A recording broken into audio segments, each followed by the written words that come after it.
I will get the heartless pain and suffering. Oh my God. Hai jomblo weri yang selalu teringat mantannya yang kini entah di mana. Kali ini saya kupas alur cerita film yang berjudul The Pill Tree. Film ini merupakan film berdasarkan kisah nyata yang terjadi di Port St. Lucie, Florida, Amerika Serikat.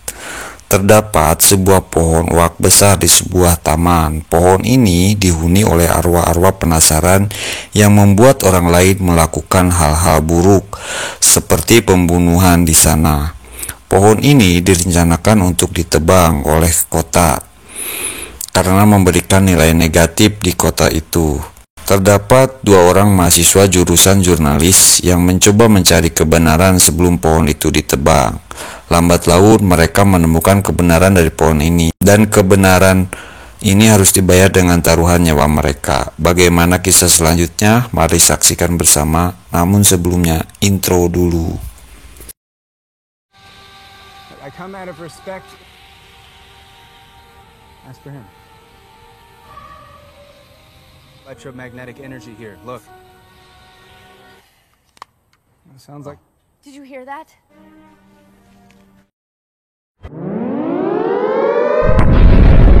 Anak Indonesia, selatan. Karena mama memberi. Ada ding Mang Oleh. Film dibuka dengan pembunuhan seorang anak di bawah sebuah pohon besar yang menjadi inti dari film ini, dan film pun dimulai.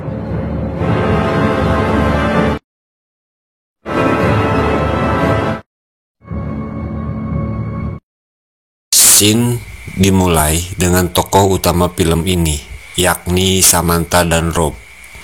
Samantha dan Rob adalah pasangan mahasiswa yang mengambil jurusan jurnalistik. Mereka berdua ditugaskan untuk membuat tugas kelas, yakni menyelidiki sesuatu tentang kebenaran sebuah hal yang mereka temui. Samantha lah yang menemukan hal yang akan mereka selidiki. Dia menemukan di sebuah koran di supermarket, yakni berita tentang rencana penebangan sebuah pohon yang dianggap membawa kesialan bagi kota tersebut. Karena di pohon tersebut telah terjadi banyak pembunuhan pada saat ini. Pohon tersebut menjadi tujuan anak-anak untuk berkunjung ke sana dan membunuh kelinci atau binatang lain di sana. Kasus-kasus pembunuhan ini tersimpan tersembunyi hingga Samantha yang sudah lama tinggal di kota tersebut baru mengetahui bahwa pernah terjadi pembunuhan di Taman Oak Hammock di mana pohon tersebut berada. Samantha yang penasaran dengan berita di koran tersebut segera mendatangi taman tersebut dan dia menemukan pohon angker. Pohon tersebut berukuran besar dan akar-akarnya pun sangat besar. Itu menandakan pohon tersebut telah lama hidup.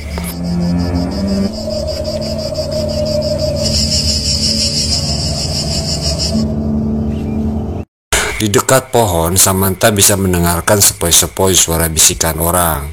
Dia bisa merasakan ada sesuatu dari pohon tersebut yang bisa diketahui kebenarannya. Well, yeah, actually, I'm studying that.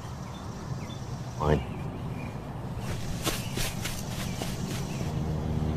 Sepulang dari taman, Samantha langsung menyelidiki cerita tentang pohon itu. Pembunuhan-pembunuhan yang terjadi, pembunuh yang tertangkap, dan polisi yang menyelidiki tentang pembunuhan tersebut. Sang pembunuh yang bernama Gerard John Schaefer ditangkap karena pembunuhan dua orang wanita. Kedua wanita itu disiksa dahulu di pohon tersebut sebelum akhirnya dibunuh. Menurutnya, dia telah membunuh 34 wanita-wanita, tetapi hanya pembunuhan dua wanita saja yang didakwa kepadanya. Samantha pun menyelidiki petugas polisi yang menangkap Schaefer, yakni John Harris. Dan dari internet, Samantha berhasil menemukan alamat John Harris dan mengajak Rob kekasihnya untuk berkunjung ke sana guna mendapatkan cerita untuk tugas kuliah mereka. Sesampainya di rumah John, mereka tidak begitu saja dipersilahkan. Setelah membujuk John, akhirnya mereka dipersilahkan masuk. John kaget bahwa Samantha telah mengunjungi pohon tersebut dan menanyakan apakah dia merasakan sesuatu di sana. Been to the tree? I have. Tell me. Felt like I heard. Something. If you've been to the tree, you Maybe. John memiliki luka seperti gambar target. Luka ini juga ada pada korban-korban Gerard. Untuk membantu Samantha mengetahui tentang kebenaran pohon itu, John memberikan sebuah film tentang rekaman John yang diambil di TKP pembunuhan. Mereka memutuskan untuk pergi menengok pohon tersebut untuk sedikit dokumentasi. Sementara itu, setelah Samantha dan Rob pergi, John kerasukan sesuatu, matanya menghitam. Setelah itu, John menembak dirinya sendiri di dapur.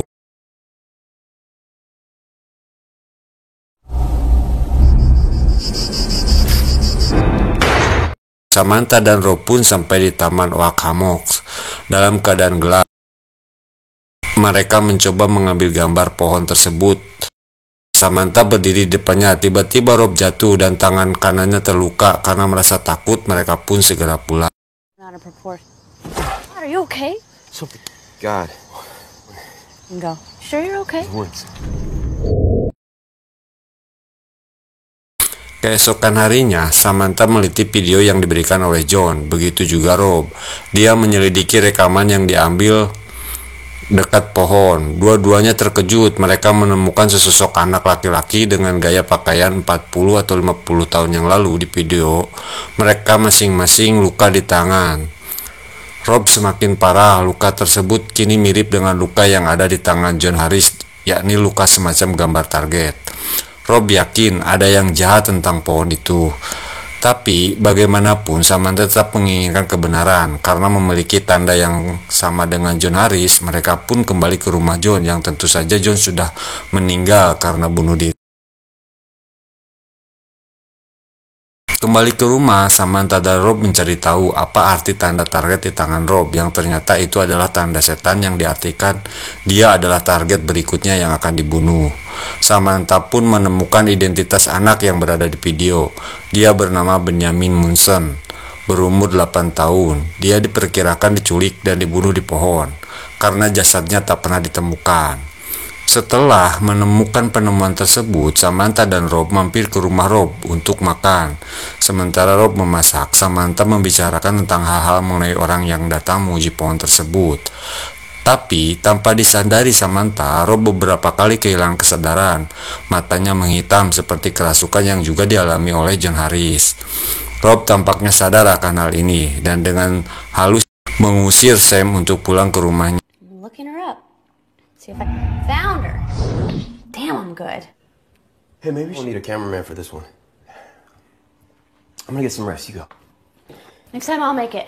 Wow, really?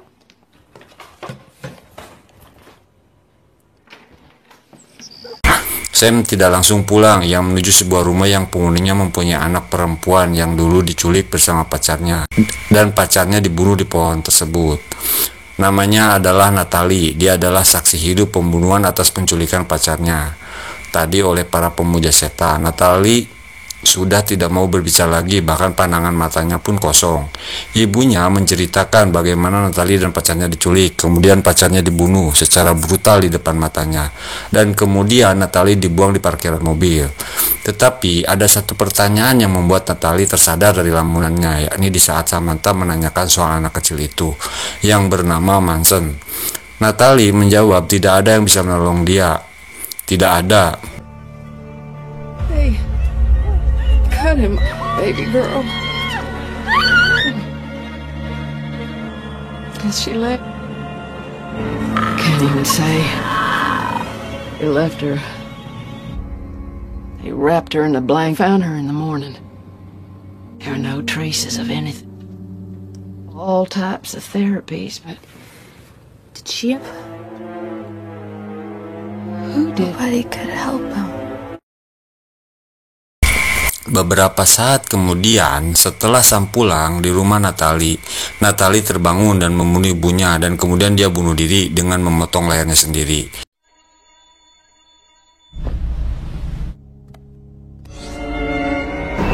Sadis anjir, anak durhaka.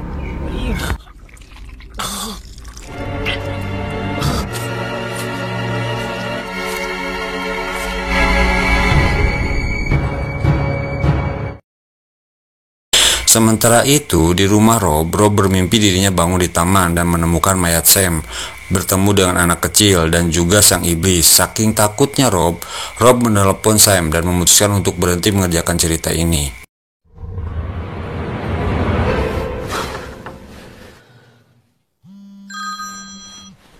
What's the matter? And some kind of demon. Regardless, I can't do the store anymore. I know some weird shit has been happening. Sam.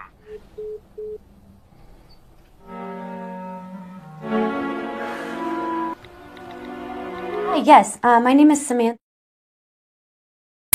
Karena kekurangan bala bantuan untuk menghadapi masalah pohon ini, saya meminta bantuan dari komunitas paranormal di kota Miami. Komunitas paranormal itu pun mengirimkan Jason untuk mensurvei permasalahan yang dihadapi oleh Samantha. Sam pun menunjukkan pohon tersebut kepada Jason. Dan menurut pengalaman Jason, tempat ini kemungkinan menahan banyak roh. Berdasarkan alat yang dibawa Jason yakin bahwa ada sesuatu yang buruk di pohon tersebut, dan Jason memutuskan untuk kembali ke rumah dan membawa teman-temannya dari Miami ke tempat tersebut. There's definitely something very nasty. And when I come back, I'll have a very powerful entity. Why are you so attached to this? Huh. 'Cause I'm sure it's not something we haven't dealt with.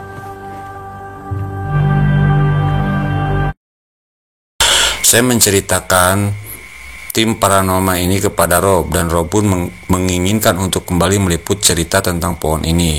Rob ingin berada di sana bersama para tim. Tanpa diketahui Sam, tanda di tangan Rob yang bergambar target mengeluarkan darah. Didn't really talk. Did Satan plant the tree I himself? drove up from Miami and met me at the tree. What happened? I can't believe. Anything else? Really make out what it was. What kind of sound? The one I heard in my dream last night. I can help. He got you mixed up in all this. I go back there again. Call me if you need me. 1, 2. Press.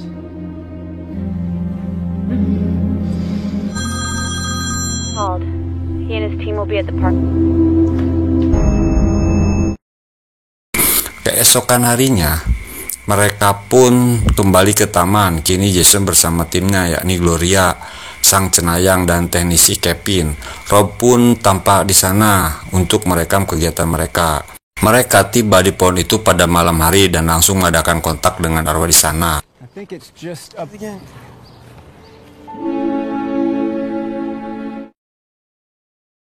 It gives him power. I got my handheld and sticks over there and kids. Nice. And we'll get ready to begin. Be scared. Okay, so let's just in. And for you to allow us, I never asked you. What's... Absolutely. we were called to the home of a. He could have met a nicer guy. Mereka menemukan sesosok anak kecil yang dikelilingi hal lain. Gloria, sang cenayang, pun mampu membuat kontak dengan sang anak kecil. Tubuhnya dirasuki oleh roh anak tersebut. Roh anak yang bernama Benjamin itu pun hanya mau berkomunikasi dengan Samantha. Benjamin mengatakan bahwa bukan hanya dia saja yang berada di pohon itu, tetapi komunikasi dengan Sam terputus-putus, akan ada hal yang ditutupinya. Benjamin menceritakan awal muasal dia berada di sana. Benjamin adalah korban pertama di pohon itu. Dia dibawa oleh seorang pria yang menggunakan kalung bergambar target. Benjamin meninggal karena serangan jantung, karena tak bisa lagi menahan sakit. Jasad Benjamin hancur dan dibuang di tempat lain. Tetapi arwahnya kembali ke pohon tersebut karena dia mati di pohon tersebut. Dan tiba-tiba Benjamin yang masuk ke badan Gloria yang awalnya lemah lembut kini menjadi sebuah sosok arwah yang penuh kemarahan dan dendam. Dia mengatakan bahwa di pohon dia bukanlah yang tertua tetapi yang terkuat. Ben-lah pemimpin para arwah-arwah yang ada di pohon. Dia menuntut balas kepada Tuhan karena penyiksaan yang dialami. Yang melayang dirasuki oleh Ben terhempas ke belakang. Jason segera berlari menghampirinya dan menggendongnya. Dia menyuruh Kevin membereskan alat-alatnya dan segera pergi dari situ. Tubuh Jason dan timnya segera berlari ke mobil, tetapi Samantha malah dia menghampiri pohon. Rob kaget dan memanggil-manggil Sam agar cepat pergi dari situ. Rob meyakinkan Sam bahwa itu adalah iblis, tetapi Sam mengatakan dia bisa merasakan Ben yang merasa sakit dan dia ingin menolongnya. Sam berbicara pada pohon bahwa bukan hanya Ben saja yang pernah merasakan disakiti. Sam bercerita tentang dirinya yang kecil yang sering diperlakukan tidak senonoh oleh ayahnya apabila ibunya bekerja lembur. Tiba-tiba Rob pun dirasuki arwah Benyamin. Rob mencekik Samantha dan hendak membunuhnya dan membawanya bergabung di pohon. Samantha meronta-ronta berusaha melawan. Dia memanggil Rob agar sadar, namun sayang Rob sudah bukan dirinya lagi. Di suatu kesempatan Sam akhirnya bisa melawan. Sam menusuk leher Rob dengan batang kayu yang diambil dan Sam menangis karena telah membunuh Rob. Sam yang marah menantang Ben untuk membunuhnya dengan dirinya sendiri. Tiba-tiba Sam melayang dan dirasuki. Tapi tiba-tiba ada seorang laki-laki penjaga taman yang dulu pernah berbicara padanya. Dengan bekal kalung salib, sang penjaga taman melawan Ben dan menyuruhnya menurunkan Sam. Sam pun terjatuh dan sang penjaga taman menggendongnya dari pohon.